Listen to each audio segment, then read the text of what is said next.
Ian Murray. Thank you very much indeed, Mr Crosbie. Can I personally congratulate the member for Edinburgh East in his victory at the general election. It was a stunning victory, and I miss my colleague Sheila Gilmore, who I wish well, but it was a victory and I congratulate him on that victory. Mr Crosbie, it's a great pleasure to be speaking on our amendments to this bill as it makes its way through the House, and I couldn't help but noticing in the gallery earlier, Mr Crosbie, Lionel Richie was there, and I hope he enjoyed our debate, the first part of our debate, as much as we enjoy his music.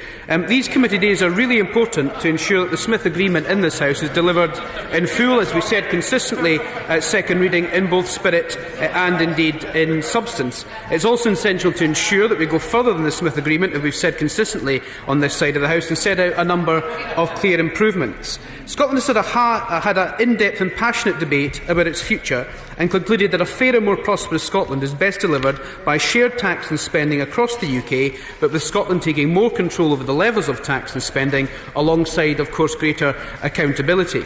If anyone was under any illusions that the centre of political gravity in Scotland was not at Holyrood, and I agree with the member for Perth and North Perthshire when he said this, if anyone was under any illusions that the centre of political gravity in Scotland was not at Holyrood, then they are not grasping the modern political landscape in Scotland. That is why the sections of this bill we are debating today, and the amendments that we have brought forward, recognising the Scottish Parliament as the seat of political power and the catalyst for change in Scotland, and there are amendments to the bill attempt to deliver that change. There is a big responsibility on us all, but in the end, what is much more important is the debate about how powers are used rather than where those powers lie, and we've tried to tease some of those out in interventions today without much success. Clause 1 of the bill conveys the permanency of the Scottish Parliament as an institution. We agree that this is a critical part of ensuring its permanency, its integral part of Scottish life, but have amendments to improve the bill beyond where the Smith Commission proposed. As I said last week in the second reading of this bill is the latest staging post in what has been a long, sometimes arduous, but always exciting devolution journey. As a passionate believer in the principle of devolution and delivering a strong and vibrant Scottish Parliament, I hope this staging post delivers the most powerful devolved Parliament in the world. Our journey began, of course, with the Scotland Act of 1998, drafted and delivered by a Labour government and crowned by Donald Dure's now infamous pronouncement, "There shall be a Scottish Parliament." Further steps we have taken along our devolution journey have only served to enhance the Scottish Parliament's potential. The Calman Commission on Further Devolution, the recommendation of which were codified in the Scotland Act of 2012, transferred further powers and placed the Parliament on a firmer footing. Then came last year's referendum, when the people of Scotland voted decisively to remain part of the United Kingdom. However, I'm happy to give way. At the time of the referendum, of course, the yes side, the independent side, included full fiscal autonomy. Post the vow, the no side were also including full fiscal autonomy. So what has changed since the referendum that's made the no side resile from that point? The point of the vow was near to federalism as possible, which would have included full fiscal autonomy. And why does he now want to leave those powers in the hands of the Tories at Westminster rather than the Parliament of the Scots in Edinburgh? Well, there's a very simple answer to that question, Mr Crosbie. We all want what's best for Scotland, and I'll just come on to the latter part of my speech. The latter part of my speech in terms of how full fiscal autonomy would be bad for Scotland in terms of all the information that we've got here. And, Mr Crosbie, we can either have a sensible debate in this chamber about what are fundamental principles about people's lives and livelihoods in Scotland, or we can have a political knock-around about who votes with who prefers who, and who said what to who in terms of a referendum debate. This is critically important, this bill, for the future livelihoods of Scotland. And if all we can get from the benches behind us is simple party point scoring, then we'll get no further forward in terms of trying to improve this bill. And to answer the honourable gentleman's question directly, the reason we're here today is because the vow put together the Smith Agreement, which the 5 political parties of which the SNP was represented on that Smith Commission, have come forward with the proposals which are now in this bill, and we want to take this bill a little bit further. I keep emphasising that, and I consistently emphasise that at second reading. I'm going to make a little bit of progress, but I will come back to the honourable gentleman, if he so wishes, a little bit later. However, and this emphasises the point from that intervention, Mr Crosbie, as we said in the Labour Party at the time, and as we said many times since, the no vote at the referendum was not a vote for no change. Labour played an active part in the Smith Commission, the recommendations of which brings us to where we stand today, considering this bill. It was a compromise position, and with all good compromises, there will be some things that you gain and some things that you lose. I hope and believe that it will strike the right balance, affording the Scottish Parliament the power to make a real difference to people's lives, while ensuring that Scotland remains part and secure in the United Kingdom. So let me I'll give way to your honourable friend who was actually in before you. I thank the honourable gentleman for giving way. Will you not accept that the Scottish people voted overwhelmingly for the Scottish National Party in the general election on the 7th of May. 56 members of Parliament sent to this chamber. The express view of the Scottish people that we want home rule. Home rule that Gordon Brown talked about prior to the referendum. Why doesn't he accept that Labour lost the general election in Scotland because they were out of tune with the Scottish people? And it's about time they started to listen to what the people in Scotland want and deliver it. Well, it seems to me that the Scottish National Party, in their fantastic victory, which I've complimented them and congratulated on a number of occasions from the dispatch box, don't seem to want to have any scrutiny at all. Just because they've come forward with their proposal for full fiscal autonomy doesn't mean to say that we should not scrutinise that proposal. And in actual fact, if it wasn't for the honourable member for Gainsborough, the right honourable member for Gainsborough, we probably wouldn't be even discussing full fiscal autonomy today, because he forced the hand of the Scottish National Party to bring forward their manifesto commitment that we're lowing back on incredibly quickly. Let me move to New Clause 2 and move New Clause 2, Mr Crosbie. I'd like to start by moving on New Clause 2 and the other amendments in this section. Now, let me just make a little bit of progress. I will give way, because the honourable gentleman was generous to me as well. But let me make a little bit of progress. Let me move our New Clause 2 and the other amendments in this section in my name and that of my honourable and right honourable friends.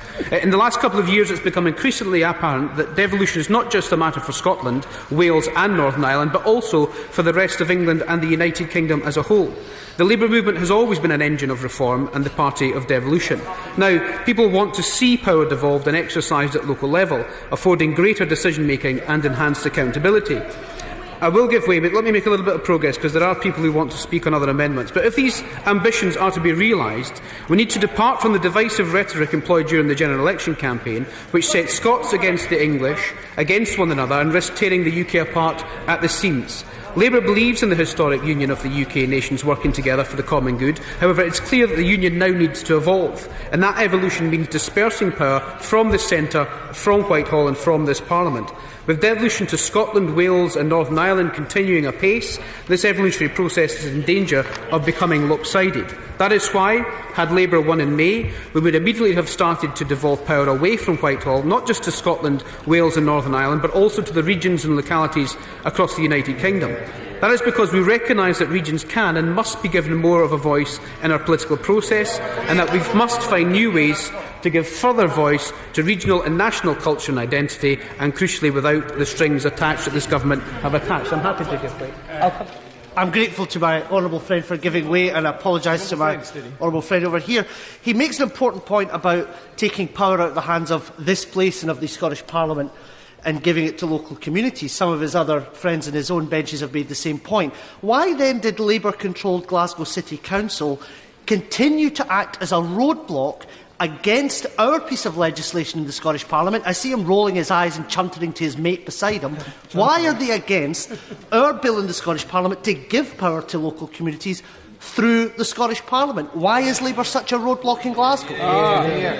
Sir Crosbie, I'm not unsure of the entire detail of the proposal that the honourable gentleman is putting forward, but there is a general consensus across Scotland that the Scottish Parliament has been one of the most centralist parliaments in the world by grappling away power from local government. And what we're trying to do as part of this bill, which I think is a major positive, and I hope the government... Well, if you would allow me to answer the previous intervention first. To be you're a seasoned professional in this chamber, the member for Dundee East, allow at least me to get halfway through the intervention from the other honourable gentleman. One of the key things, and I hope the Treasury Bench and the Secretary of State do look at some of these principles in terms of this bill, is whether or not we go much further in terms of double devolution, because there's no point in just sending powers from one Parliament to another. Those powers also have to be spread across Scotland and local authorities from Holyrood into local authorities as well. And if you don't have that process, then you can't take power closer to the people that you seek to represent. I will give way to the honourable gentleman. I'll come to the honourable lady.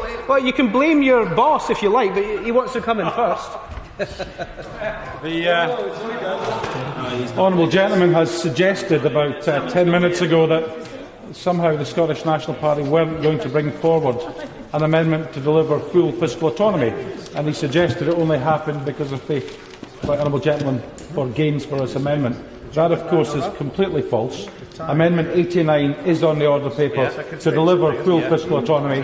So can the Labour front bench withdraw that daft allegation and, more importantly, confirm they intend to go through the lobbies with the Tory front bench to stop power coming to Scotland? Wonderful, Mr Crosbie. We're now being accused of not voting with the Tories but voting with the Tory front bench, while the SNP troops through the lobby with the most right-wing Conservatives on the other side of the chamber. It's incredible. And if you were so keen, well, the honourable member for Dundee East is now not listening to the answer. Now he's insisted on the intervention. But the key point here in terms of the amendment is, if you were so keen on full fiscal autonomy before you put down clause 89, you could just have countersigned new clause 3. The honourable member for Gainsborough. I'm happy to give way. My amendment gives what they say they want straight away, while theirs is a bit of a fudge and slightly kicks the long grass. It's a bit like St Augustine saying, "Let me stop sinning, but not quite yet." It reminds me of, what do we want? Full fiscal autonomy. When do we want it? We're not quite sure, I think, is the summing up of their... and I'll give way to the honourable lady, because I was rude. I just wanted to ask the honourable gentleman if he agrees with me that the powers in the Smith Commission and the powers in this bill are utterly inadequate. And by way of illustration, I would point out to him that the Scottish Parliament doesn't even have feeble enough powers to ban parking on pavements.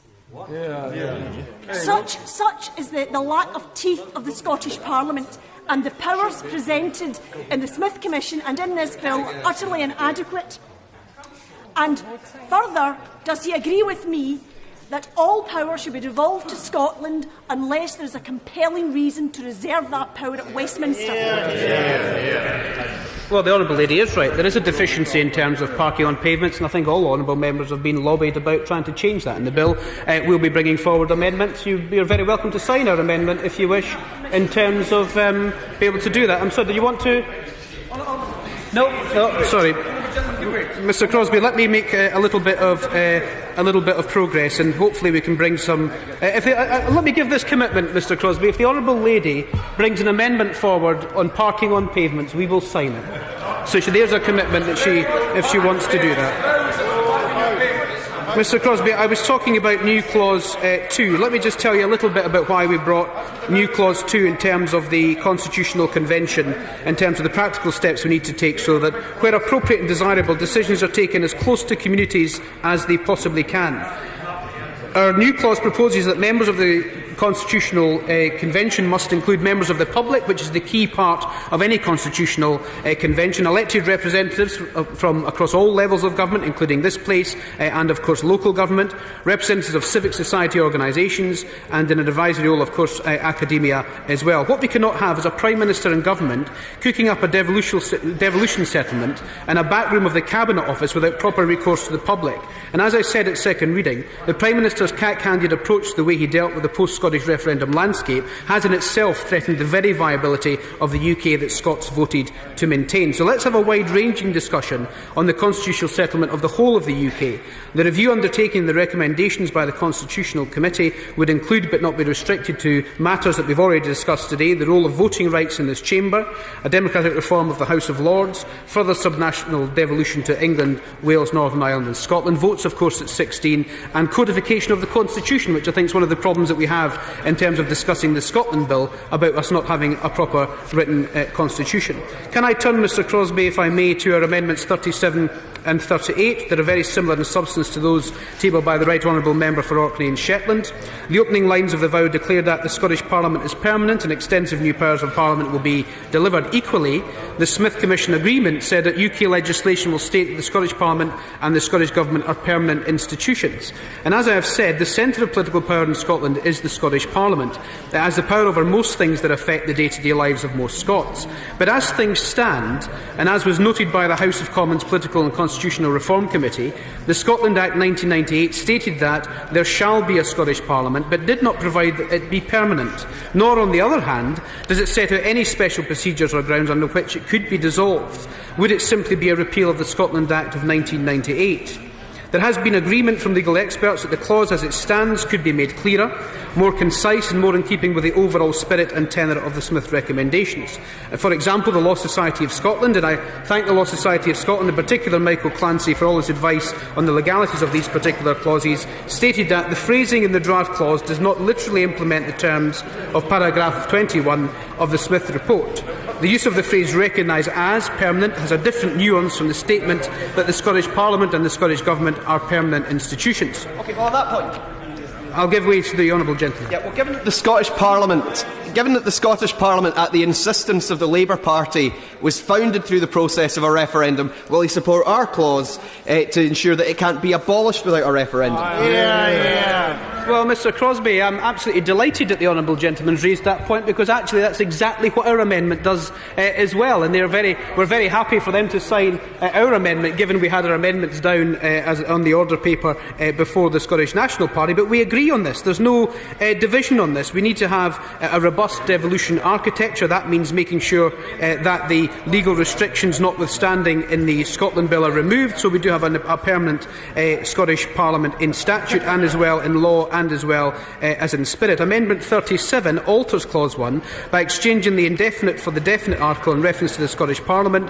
There is only one Scottish Parliament after all, so there's no need to be a double reference. Amendment 38, meanwhile, adds to Clause 1 the stipulation that the Scottish Parliament and the Act that it is predicated on can only be abrogated with the consent of the Scottish people, given effect by an Act of the Scottish Parliament. That is the referendum section of our particular amendment. I believe this amounts to what is known in constitutional law as contingent entrenchment. Given the time, Mr Crosbie, I won't go through some of the other issues with regards to contingency entrenchment, but I'm sure the Secretary of State realises the views on this side of the House from both parties, in fact all three parties on this side of the House, with regards to the strengthening of Clause 1 and the desire to have a referendum inserted into Clause 1 to ensure that permanency is with regards to the views of the Scottish people in terms of those particular issues. They're very similar to Amendments 58 and 59. Can I just touch on some of the other clauses that we've been debating this evening? My honourable friend for Nottingham North has promoted his constitutional amendments in the expert way he always does, and will bring a great amount of knowledge to these kind of constitutional debates. And to new Clause 3 in the name of the honourable gentleman for Gainsborough, and Clause 89 in the name of the SNP members. New Clause 3 effectively delivers, as the honourable member for Gainsborough has said time and time again, full fiscal autonomy now, not later, but now. Amendment 89 says that perhaps we should have full fiscal autonomy, but we're not sure and we don't know when, but to transfer the powers to reserve the right to have that at some point unidentified in the future. Let me be clear at the beginning, Mr Crosbie, that we will not support these two amendments, and they are not in the interests of the Scottish people. New Clause 3 does what it says on the tin. It would deliver the key SNP manifesto promise of full fiscal autonomy at the commencement of this bill. The Labour Party and others always said that the worst-case scenario for Scotland's future would be an SNP group that pushes their promise of full fiscal autonomy and a Conservative majority government that delivers it for them. I'll give way to the Honourable. I thank the Shadow Secretary for giving way. At the end of this debate, has the Shadow Secretary any inkling whatsoever of at what point the Barnett for Scotland, the Barnett formula calculations for Scotland would actually cease, and the impact of the calculation on the rest of the United Kingdom? Well, the Barnett formula would cease at full fiscal autonomy. As soon as those players were transferred, the Barnett formula would cease. And that's something that I think everyone should be aware of. And the member for North Antrim has consistently during this debate, Mr Crosbie, challenged SNP members to say what is the cost of full fiscal autonomy for the ordinary Scottish person in the street, and we've yet to have an answer. What we've been told is let's get the principle of full fiscal autonomy together and then work out the consequences later. I'm going to press on, but I will come back to you. I will come back to you, but let me press on. It's simple, Mr Crosbie. The pooling and sharing of resources across the UK and the maintenance of the Barnett formula is of benefit to Scotland. The much-quoted Institute for Fiscal Studies, and I know the SNP continually rubbish the Institute for Fiscal Studies, but they've demonstrated beyond argument that full fiscal autonomy would result in Scotland having a deficit of some £7.6 billion. And before the Honourable, I was just about to say, but I will give me 1 second. because I might just answer your question before you ask to intervene. And before the benches next to me pop up and challenge these expert figures, can I get on the record that this is over and above any current UK deficit and UK spending projections? I'm happy to give way tomorrow. Thank the honourable gentleman for giving way.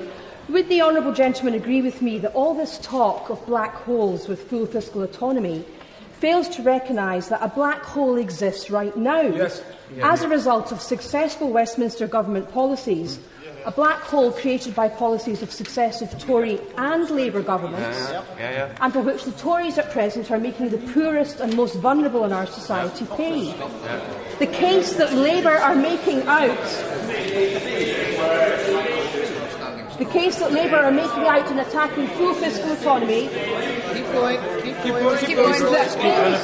Listen, things are so bad that letting the Tories fix the deficit their way is better. I'm going to keep going, so... Well done.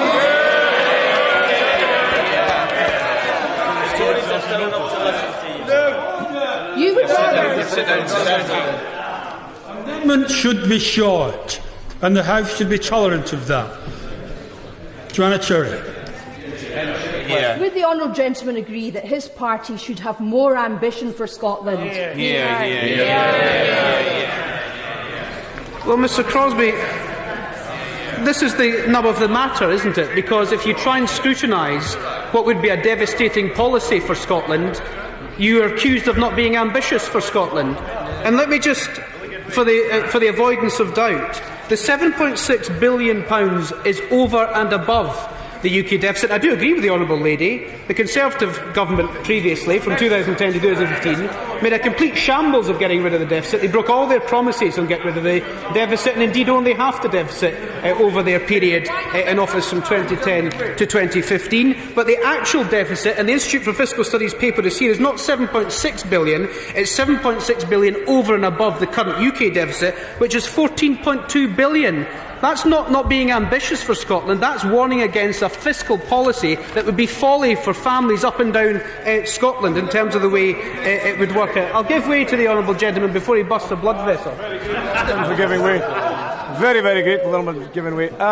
It's now clear the policy, or his policy, the policy of the Front Bench Labour Party, is to leave Scotland's taxpayers in the hands of this Tory government. That is very clear. The vow didn't say that, however. The vow included full fiscal autonomy. Will he tell us when he changed his mind? Mr Crosbie, the Scotland Bill in front of us transfers nearly 50% of tax to the Scottish Parliament and 60% of spending. We promised to make it the most powerful Parliament in the world. It's devolved, and that is a promise that we will keep, as I've always said, to ensure that the bill is delivered in full, in both spirit and indeed in substance, and we will go further as we will debate in this committee stage in the future debates that we have on the days in this House. Can I also just go back to the £7.6 billion deficit? I know they don't like to talk about the £7.6 billion deficit, but it's important to get these on the record, because it's unfortunate that they've consistently misquoted the numbers of the Institute for Fiscal Studies, and them themselves have had to come out and ask the Scottish National Party to retract what they have said in terms of those numbers. What we didn't hear as well today, Mr Crosbie, was any mention at all of the Office for Budget Responsibility's oil report that they produced last week. This showed that the reliance on oil as an underpinning of the Scottish economy is no longer a viable projection.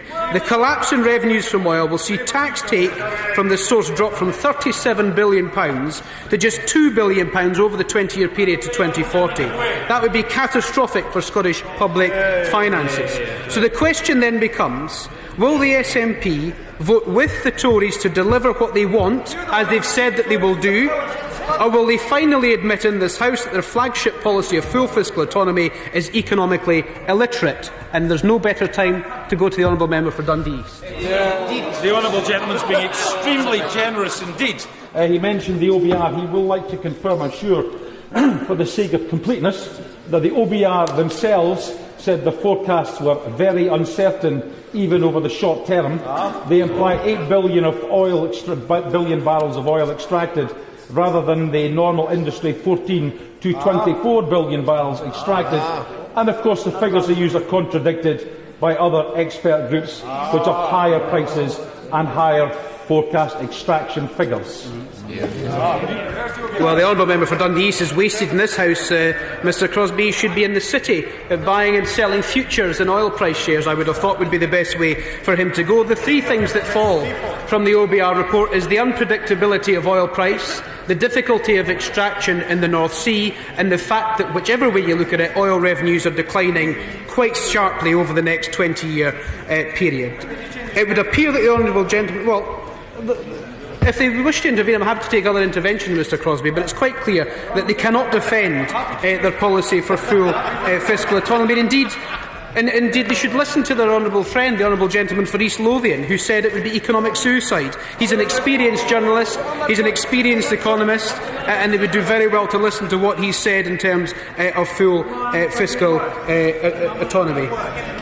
Let me just conclude, Mr Crosbie, in terms of where we are with our amendments. We're looking to push amendment number 38 to the vote because we feel the permanency of the Scottish Parliament should have the underpinning of the Scottish people through any means that would be appropriate, including a referendum. We would like to push new clause 2 to the House in terms of a constitutional convention to try and resolve some of these larger issues around where we are in terms of the constitutional settlement across the country. But one thing that we will do, Mr Speaker, is we will oppose full fiscal autonomy in all its forms, because it's bad for the Scottish people, it's bad for the Scottish economy, and it's bad for the future of Scotland.